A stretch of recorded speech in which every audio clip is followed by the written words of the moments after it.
The U.S.-led coalition in Iraq has suspended training with government security forces and bolstered security at bases in the wake of a deadly strike that killed Iran's General Qassem Soleimani and Iraqi militia leaders, a military official said Saturday. Our command places protection of U.S. forces, as well as our allies and security partners in the coalition as the top priority, a coalition military official said on condition of anonymity. We remain vigilant and resolute. Some 5,000 American troops are deployed to Iraq to help its forces battle the Islamic State group. More than 3,000 U.S. civilian contractors also were taking part in the mission in Iraq and Syria, the latest U.S. Central Command figures from October show. The U.S.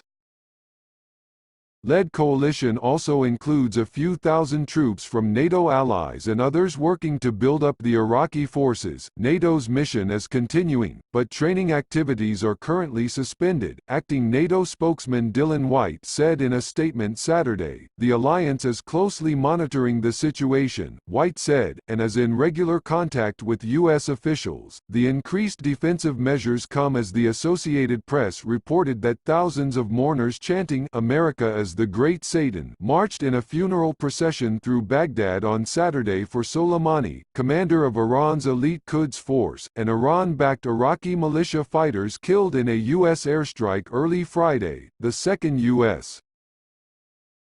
attack on Iran-linked groups in a week. The drone strike has ratcheted up tensions in the country. It could provoke a retaliatory move by Tehran or its proxies, some of whom had swarmed the U.S. Embassy in Baghdad on Tuesday following a funeral procession for victims of the earlier strike. A contingent of about 100 Marines were quickly called in to help defend the diplomatic facility, and Defense Secretary Mark Esper subsequently ordered about 3,500 soldiers from the 82nd Airborne Division to Kuwait in response to increasing threats. That's on top of some 14,000 sent since May, after U.S. officials began blaming Tehran or its proxies for a series of attacks in the Middle East.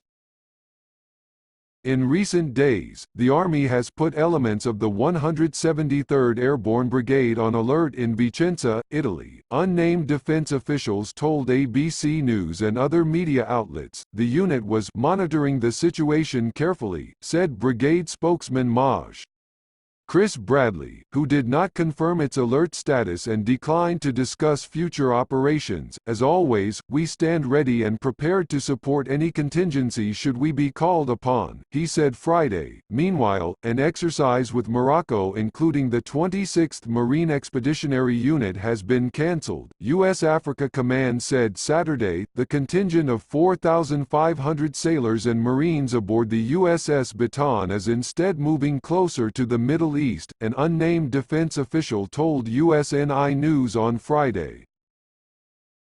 In justifying the strike on Soleimani, U.S. officials have said he was plotting imminent attacks on U.S. diplomats and troops, including possibly in Lebanon or Syria, where the Iranian general had reportedly visited before arriving in Baghdad. Iran has become increasingly bellicose since President Donald Trump began a strategy of maximum pressure to try to convince its leaders into renegotiating an international agreement, signed by former President Barack Obama, that was meant to halt the country's nuclear weapons development. The Pentagon has blamed Iran proxy groups for rocket attacks on U.S.-occupied installations since May, which had wounded mostly Iraqis until Dec.